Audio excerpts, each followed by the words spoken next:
Hello, and welcome to Today in History, December 19th. I'm Michael Powell.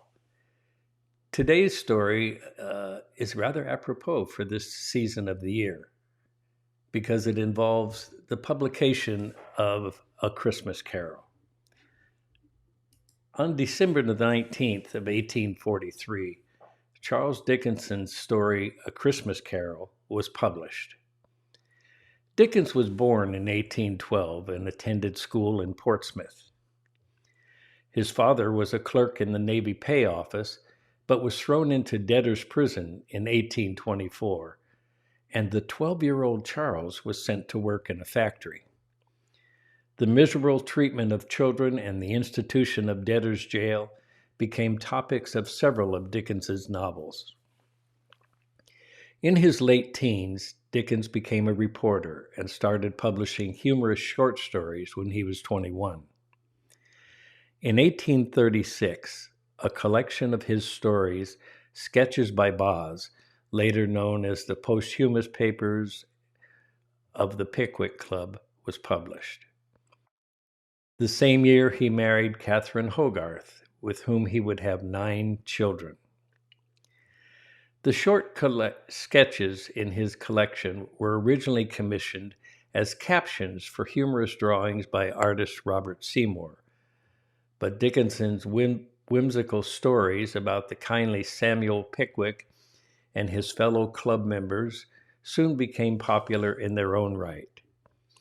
Only 400 copies were printed of the first installment, but by the 15th episode, 40,000 copies were in print. When the stories were published in book form in 1837, Dickens quickly became the most popular author of the day. The success of the Pickwick Papers was soon reproduced with Oliver Twist in 1838 and Nicholas Nickleby in 1839. In 1841, Dickens published 2 more novels, then spent 5 months in the United States where he was welcomed as a literary hero. Dickens never lost momentum as a writer, churning out major novels every year or two, often in serial form.